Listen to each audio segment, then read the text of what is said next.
चल रहा है आहार एवं पोषण।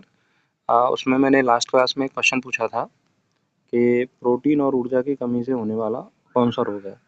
पहला ऑप्शन था इसमें क्वाशियोरकर, दूसरा था मैरस्मस और तीसरा है दोनों और चौथा है डी। तो देखिए कमेंट करके आपको इसका आंसर देना था। अगर हम बात करें क्वाशियोरकर की, तो क्वाशियोरकर केवल प्रोटीन की कमी से होने वाला रोग है और मैरस्मस जो होता है वो प्रोटीन और एनर्जी ऊर्जा की कमी से होने वाला रोग है। तो इसका राइट आंसर था बी। राइट आंसर क्या था? बी। इसका सी राइट आंसर नहीं था। तो देखिए हम आर एस प्री की जो आहार एवं पोषण है वो चैप्टर पढ़ रहे हैं। आज इसको हम इस सेशन को ख़त्म करेंगे। फिर उसके बाद विटामिन की क्लास आएगी। विटामिन भी आहार पोषण के अंतर्गत आता है, तो उसकी क्लास जो है वो अलग से हम लेंगे। जो भी स्टूडेंट इस चैनल पर नए हैं, इस चैनल को ज़रूर सब्सक्राइब करें और अपनी तैयारी को स्ट्रॉन्ग करें। देखिए छोटी छोटी ये क्लासेज हैं, कई सारे टॉपिक्स हमने आर एस प्री में ख़त्म कर दिए हैं, उनकी क्लासेस को आप ज़रूर देखिए। और ये लगातार जो हमारी क्लासेज है वो चलती जा रही हैं। आपको निश्चित रूप से आर एस प्री की जो परीक्षा है उसमें बहुत ज़्यादा लाभ होने वाला है। तो इस क्लास को पूरी देखिए और आराम से समझिए। यदि आपकी कोई क्वेरी है तो कमेंट करके हमें ज़रूर बताएं। तो चलिए आज आगे हम बात करें। अगला जो टॉपिक है वह है पोषण और राष्ट्रीय योजना। देखिए आहार एवं पोषण के जो क्लासेज हैं, जो 2 क्लासेज हैं वो पहले ली जा चुकी हैं, तो उनको ज़रूर देखें। उसके बाद ही आगे की वाली क्लास आपको समझ में आएगी और अच्छे से आपको समझ भी पाएंगे और देख भी पाएंगे। देखिए भारत में पोषण सुधारने के लिए कई सरकारी योजनाएं और कार्यक्रम चलाए जा रहे हैं। ये कार्यक्रम मुख्य रूप से कुपोषण, एनीमिया और अन्य पोषण संबंधी समस्याओं को दूर करने पर केंद्रित है। तो देखिए भारत सरकार का ध्यान भी इस बात पर जा रहा है कि भाई किस तरीके से कुपोषण को हटाया जाए, एनीमिया की कमी को दूर किया जाए और लोगों को स्वस्थ कैसे बनाया जाए। इसीलिए हमें देखिए आहार एवं पोषण वाला जो चैप्टर है वो पढ़ने को मिल रहा है। तो सरकार भी इस बात पर ध्यान दे रही है और अलग अलग योजनाएं बना रही है। अब हम जानते हैं कि कौन कौन सी योजनाएं सरकार बना रही है और हमें कौन सी योजना पर ध्यान देना है जो कि एग्जाम में पूछी जा सकती है। सबसे पहली है राष्ट्रीय पोषण मिशन। इसको पोषण अभियान के नाम से भी जाना जाता है। किस नाम से जाना जाता है? पोषण अभियान के नाम से जाना जाता है।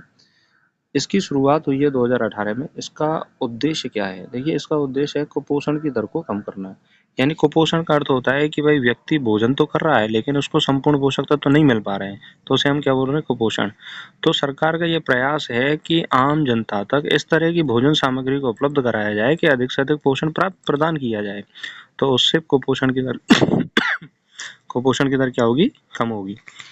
बच्चों, गर्भवती महिलाओं और स्तनपान कराने वाली माताओं के पोषण में सुधार करना। तो देखिए आप देखते होंगे आंगनवाड़ी केंद्रों पे जो गर्भवती महिलाएं होती हैं और बच्चे होते हैं और स्तनपान करने वाली जो माताएं होती हैं उनके लिए अलग से पोषक सामग्री दी जाती है।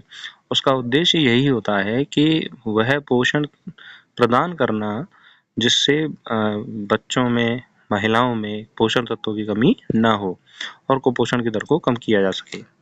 इसके प्रमुख घटक क्या हैं? महिलाओं और बच्चों के स्वास्थ्य पर विशेष ध्यान देना। तो देखिए इस मैं अभी बता रहा था कि पोषण अभियान का उद्देश्य यही है कि महिलाओं और बच्चों के स्वास्थ्य पर ज़्यादा से ज़्यादा ध्यान कैसे दिया जाए और आंगनवाड़ी केंद्रों की स्थिति को सुधारना।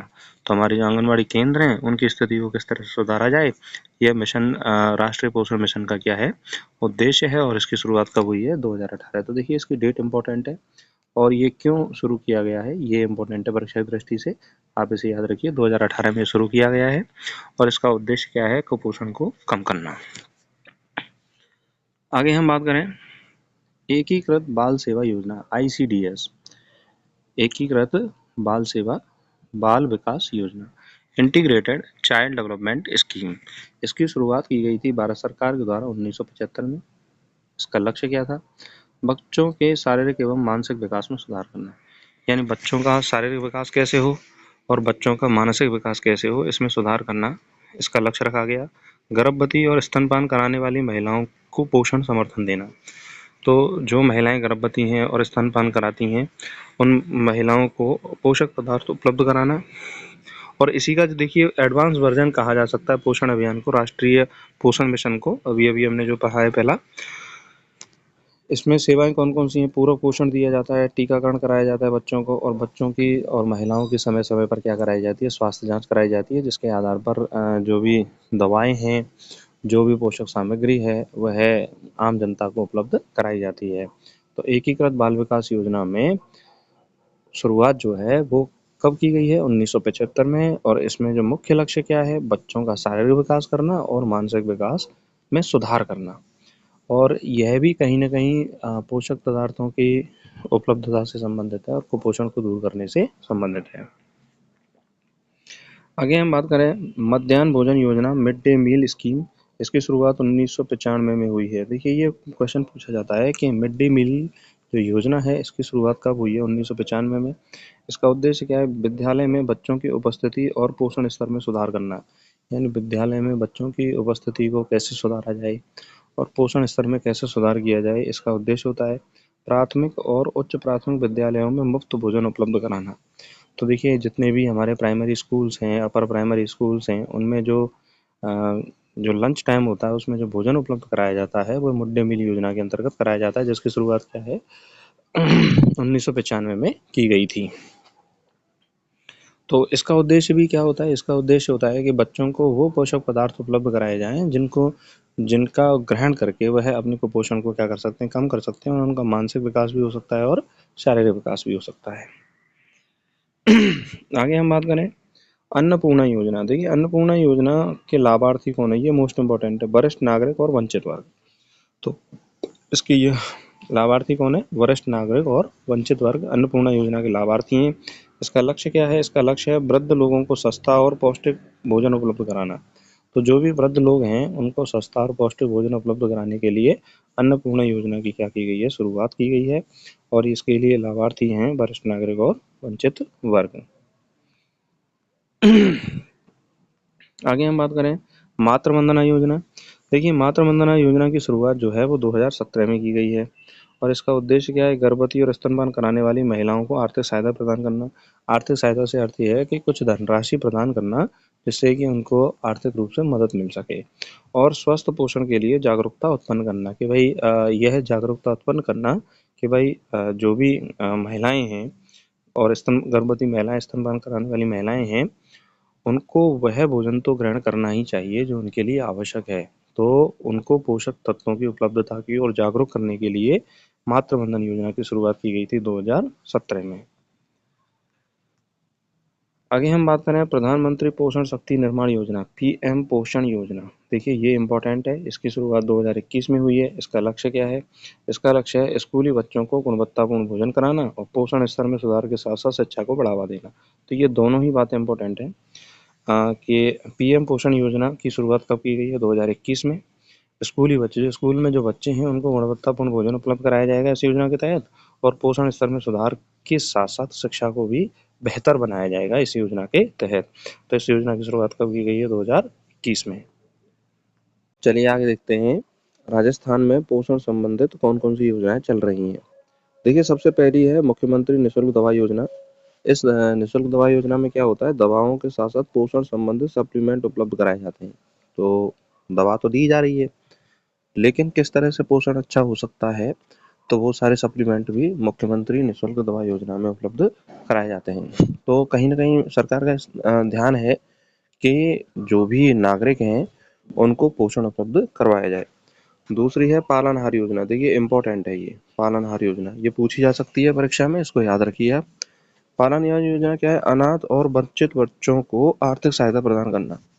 यानी ऐसे बच्चे जो अनाथ हो गए हैं और कहीं न कहीं पोषण स्वास्थ्य से वंचित हैं, उनको आर्थिक सहायता प्रदान की जाती है। और बच्चों को पोषण और शिक्षा का प्रबंधन करना, यानी उनके खाने-पीने, अच्छे खाने-पीने का, संतुलित आहार का प्रबंधन करना और उनकी पढ़ाई-लिखाई का प्रबंधन करना पालनहार योजना का उद्देश्य है।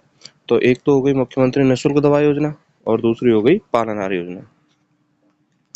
आगे हम बात करें कुपोषण मुक्त राजस्थान अभियान। कुपोषण मुक्त राजस्थान अभियान। देखिए कुपोषण की समस्या को देखते हुए राजस्थान सरकार ने कुपोषण मुक्त राजस्थान अभियान चलाया, जिसका उद्देश्य है बच्चों और महिलाओं को कुपोषण दर कम करना।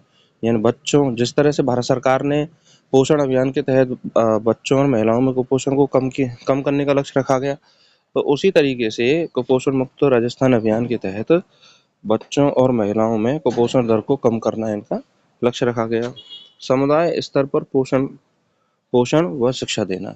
यानी समुदाय का मतलब होता है जो ग्राम समाज है, उस स्तर पर पोषण की व्यवस्था उपलब्ध कराना बच्चों और महिलाओं के लिए, और बच्चों के लिए शिक्षा की व्यवस्था करना इस योजना का उद्देश्य है।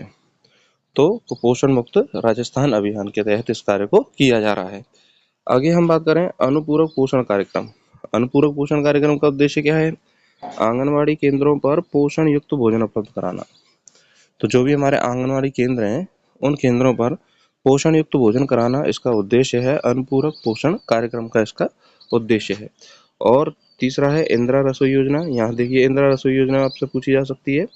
गरीब और वंचित वर्ग के लिए सस्ता और पौष्टिक भोजन उपलब्ध कराना। 8 रुपए की थाली। तो देखिए, जो हम 8 रुपए की थाली खाते हैं, उसका उद्देश्य है कि जो गरीब लोग हैं उनको एक सस्ता खाना उपलब्ध कराया जाए, कोई भी भूखा ना सोए, इसका उद्देश्य है। और इसकी कीमत होती है मात्र 8 रुपए में भोजन। तो इसकी कीमत क्या होती है? मात्र 8 रुपए में भोजन। तो इसका उद्देश्य यही है कि भाई जो हमारे नागरिक हैं उनको पोषण उपलब्ध कराया जाए। आप देखते होंगे कि भाई प्रतिदिन उसका एक मेन्यू होता है, और उस मेन्यू के तहत ही भोजन उपलब्ध करवाया जाता है। आगे देखें, अब हम बात करते हैं पोषण में नई तकनीकें। देखिए, पोषण में नई तकनीकें कौन से हैं? पहली तकनीक है जैव गणित खाद्य पदार्थ, bio fortified food. Bio fortified food यानी ऐसा भोजन जिसमें पोषक तत्व अधिक हों। पोषक तत्वों से समृद्ध फसलें, जैसे आयरन युक्त बाजरा, विटामिन ए समृद्ध चावल। तो गोल्डन राइस के बारे में हमने पढ़ा है बायोटेक्नोलॉजी के अंतर्गत। नैनो टेक्नोलॉजी में भी गोल्डन राइस की मैंने चर्चा की है। तो गोल्डन राइस एक ऐसा जेनेटिक मॉडिफाइड चावल का पौधा है जिसमें विटामिन ए पाई जाती है। तो यानी चावल खाने के साथ साथ व्यक्ति क्या लेता है? विटामिन ए को ग्रहण करता है। आयरन युक्त बाजरा, आयरन युक्त बाजरा। तो आयरन युक्त बाजरा भी मतलब बाजरा खाने के साथ साथ हमें यदि आयरन का पोषण प्राप्त हो तो वो हमारे लिए लाभदायक है। तो यानी हम जो फसल उगा रहे हैं उनमें पोषक तत्वों की मात्रा में यदि वृद्धि कर दें तो यह हमारे लिए क्या हो जाएंगी? बायो फोर्टिफाइड फूड्स हो जाएंगे, जैव आवर्धित खाद्य पदार्थ हो जाएंगे। आगे हम बात करें, दूसरा है आनुवंशिक रूप से संशोधित फसलें, जेनेटिक मॉडिफाइड क्रॉप्स। पोषण स्तर बढ़ाने के लिए आनुवंशिक परिवर्तन कर, यानी कि जो फसल होती हैं उसमें आनुवंशिक संरचना में परिवर्तन कर उसका जो उत्पाद है उसमें अलग अलग चीज़ें मतलब हमें प्राप्त होती हैं। और जैसे कि गोल्डन राइस से हमें विटामिन ए प्राप्त होती है, विटामिन ए प्राप्त होती है गोल्डन राइस से। तो मैं अभी भी चर्चा कर रहा था कि भाई गोल्डन राइस क्या है? जेनेटिक मॉडिफाइड फसल है, चावल की फसल है, जिसमें हमें ऐसा चावल प्राप्त होता है जिसमें विटामिन ए मिलती है। तो पोषण स्तर को बढ़ाने के लिए आनुवंशिक रूप से संशोधित फसलों को भी क्या किया जाता है? उत्पादित किया जाता है। फूड प्रोसेसिंग तकनीक, खाद्य पदार्थों को लंबे समय तक संरक्षित रखना। देखिए, फूड प्रोसेसिंग तकनीक का मतलब होगा कि जो भोजन हमने बनाया है वह लंबे समय तक बचा रहे, तो जिससे कि भोजन की उपलब्धता तो पूरी ही हो और जो पौष्टिक भोजन है वह खराब नहीं होगा, तो हम अधिकतम लोगों को उसको उपलब्ध करा सकते हैं या फिर स्वयं भी एक लंबे समय तक उसका उपयोग कर सकते हैं। तो इसके लिए हम फूड प्रोसेसिंग में क्या है? डीप फ्रिज डाइनिंग और पैकेजिंग। तो देखिए, पैकेजिंग के माध्यम से हम भोजन को खराब होने से बचा सकते हैं, और फ्रिज में रखकर, रेफ्रिजरेटर जो होते हैं उनमें रखकर हम भोजन को खराब होने से बचा सकते हैं, उसके गुणों को बचाया जा सकता है। अब अगला है नैनो टेक्नोलॉजी। पोषक तत्वों में जैव उपलब्धता बढ़ाने के लिए नैनो कणों का उपयोग किया जाता है। मतलब जो पोषक तत्व होते हैं, पोषण तत्व होते हैं या पोषक खाद्य पदार्थ होते हैं, चाहे वो फसल है चाहे वो अन्य चीज़ है, उनमें नैनो टेक्नोलॉजी की सहायता से उनमें पोषक तत्वों की मात्रा को क्या कर दिया जाता है? बढ़ा दिया जाता है। तो नैनो टेक्नोलॉजी भी पोषण में क्या है? उपयोगी होती है।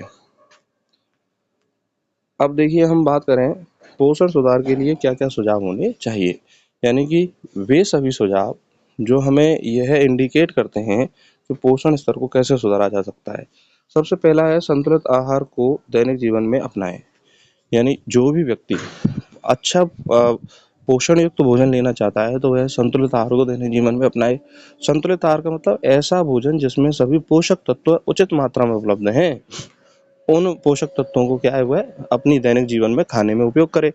सुबह शाम इस तरह से भोजन करे कि भोजन के जो परिवर्तनशीलता है वह भी बनी रहे और पोषक तत्व भी लगातार वो ग्रहण करता रहे। दूसरा, पोषण शिक्षा व जागरूकता अभियान।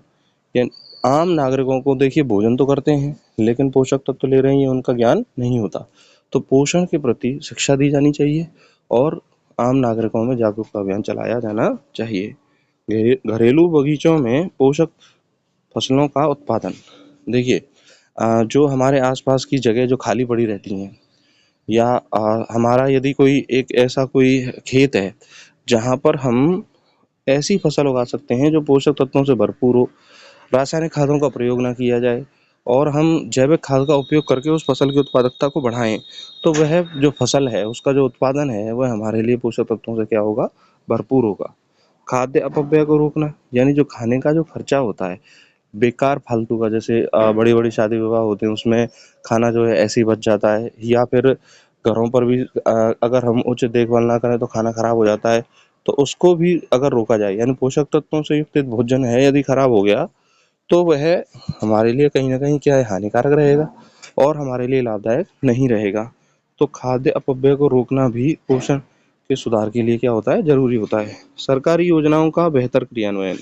जो भी सरकार, भारत सरकार है, राजस्थान सरकार है, जो भी पोषण के लिए योजनाएं चला रही है उनका यदि सफलतम क्रियान्वयन किया जाएगा तो निश्चित रूप से जो हम पोषण के लिए लक्ष्य जो हमने निर्धारित किए हैं उनको हम प्राप्ति की ओर अग्रसर होंगे।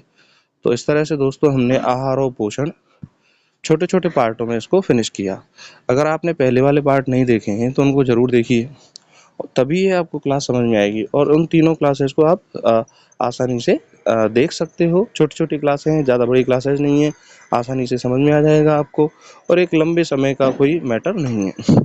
जिन स्टूडेंटों को ये लगता है कि आहार और पोषण में और भी बहुत कुछ है, देखिए आहार और पोषण के अंतर्गत विटामिन का मैंने आपको बताया है कि विटामिन चैप्टर को मैं अलग से पढ़ाऊंगा। विटामिन इसमें ही आती हैं लेकिन विटामिन चैप्टर अलग से पढ़ा देंगे तो हमें अच्छे से समझ में आएगा, क्योंकि विटामिन अन्य एग्जाम में भी पूछी जाती हैं। लेकिन आहार और पोषण के अंतर्गत इतना ही है, यहाँ से बाहर जाने की ना के बराबर संभावना है। जो भी योजनाएं हमने डिस्कस की हैं आहार पोषण के अंतर्गत, जो भी पोषक तत्वों की मात्रा है वो सब हमने डिस्कस की है, तो आप बेफिक्र होकर इसकी अच्छे से तैयारी कर सकते हो। आपको ये क्लास कैसी समझ में लग रही है, किस तरह से आपको समझ में आ रहा है, भाषा शैली की प्रभावशीलता क्या रह रही है, तो ये आप हमें कमेंट करके बता सकते हैं। फिर भी आपके कोई क्वेश्चंस हैं तो आप हमें कमेंट करके ज़रूर पूछें और ये कमेंट करके यह भी बताएं कि कितने लोग सक्रियता से हमारी क्लासेस को रोजाना देखते हैं और सक्रियता से पढ़ रहे हैं। अपनी तैयारी को स्ट्रॉन्ग करें, आगे बढ़ते रहें। नमस्कार, धन्यवाद।